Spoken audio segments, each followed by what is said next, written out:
Remarquez particulièrement Apocalypse 3, 21. Il nous est révélé le clair dessein de Dieu. Il désire que nous soyons là sur son trône. Ne pensez pas que ce message s'adresse uniquement aux apôtres ou à d'autres dirigeants du peuple de Dieu. Le message est simple, à celui qui vaincra. Il est destiné à quiconque croit, pourvu qu'il soit prêt à vivre une vie de triomphe.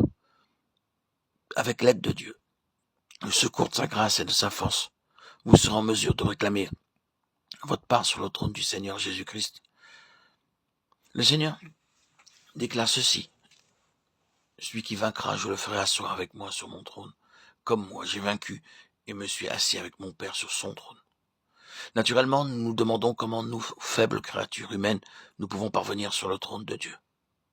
Mais par la foi, nous l'acceptons facilement, car Dieu est si miséricordieux et plein de grâce, qu'il désire pardonner nos péchés. C'est pourquoi il a pourvu à notre pardon par Jésus-Christ.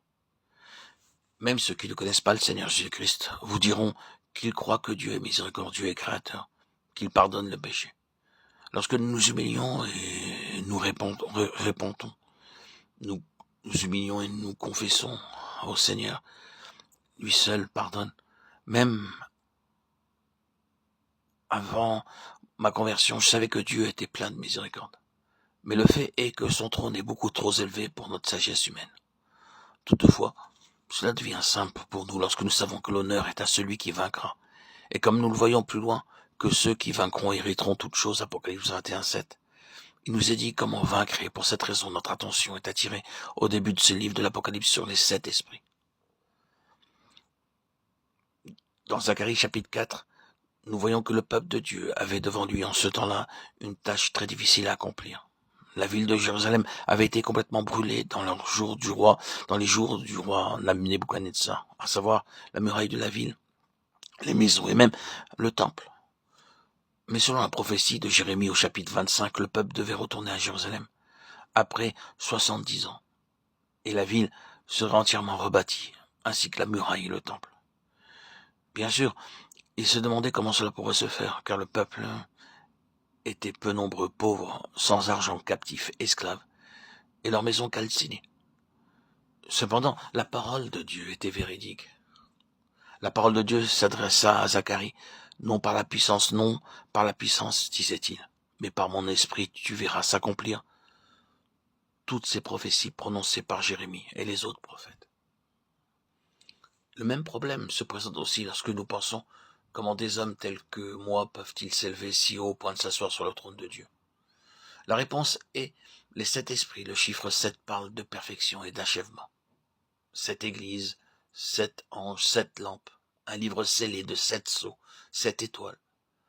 Le chiffre 7 revient toujours à nouveau. Nous pouvons diviser l'œuvre du Saint-Esprit en 4 groupes de 7 chacun. Si nous permettons au Saint-Esprit d'œuvrer en nous profondément, pleinement et librement, nous sommes autorisés à nous asseoir sur le trône du Seigneur Jésus-Christ, non par les facultés humaines, ni par notre intelligence, mais par le Saint-Esprit travaillant en nous chaque jour, profondément, librement et pleinement. Il y a les 7 noms du Saint-Esprit dans la Bible.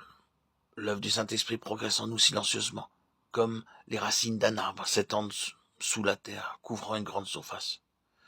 Ces racines sont souvent petites, comme des fils, mais elles jouent un rôle très grand, très important.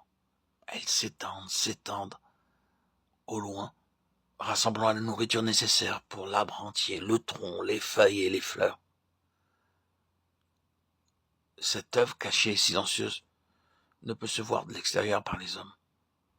De la même manière, l'œuvre septuple du Saint-Esprit progresse en nous, très, très, très doucement. Nous le savons bien que les autres ne puissent pas toujours la voir.